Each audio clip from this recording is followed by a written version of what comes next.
Well, I'm joined now from Ramallah by Huwaida Arraf from the Free Gaza Movement. She was on one of the 6 ships, the Challenger, which was raided by the Israelis. Huwaida, first, you could see what was going on the big Turkish ship. And therefore, from the reports also on our programme tonight, people were armed and ready with sticks to get the commandos as soon as they arrived in the boat. Is that the case? I don't know. I can't say that the people were armed and ready. We had discussed a lot about using just our bodies to repel any invasion by the Israelis. At the same time, we had repeatedly called on the Israelis not to attack our ships, not to use violence. They did radio us. We identified ourselves. We told them that we are unarmed civilians. We have parliamentarians with us. We have reporters with us, doctors, journalists, lawyers, and we are carrying humanitarian aid headed for the Gaza Strip. There is no reason to use force against us. They chose, unfortunately, to use violence. I was on the Challenger 1, which is an American-flagged ship. It was the smallest ship of the ships, the vessels that were on the flotilla. But we were traveling almost side by side with the Mavi Marmara, the Turkish ship, and so I could see the beginnings of the attack on that ship. I could see Israeli naval forces when they approached by sea, and the concussion grenades that they threw in, and also some firing. I don't know what it was in terms of what kind of bullets they were firing, but Israeli commandos were definitely firing. And then the captain took our ship full steam ahead because we were trying to, before we were overtaken, to get some news out to the international community.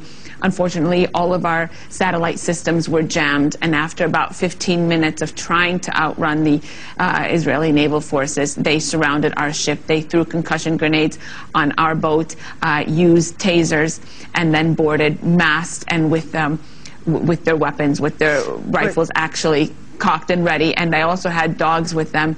We tried to get them off just with our bodies and to prevent them from overtaking the ship. They beat many of us. Volunteer ended up with a bloody face. My head smashed against the deck of the boat. I just want to ask you one other question about this. Now, what our reporter Tim Huell was saying was that certainly in terms of the biggest ship, this was not primarily from the bigger ship's point of view about aid. It was about 600 or more so activists protesting about the blockade. Is that the case? We were carrying 10,000 tons of different forms of aid needed in the Gaza Strip, from reconstruction supplies to school supplies and medical equipment.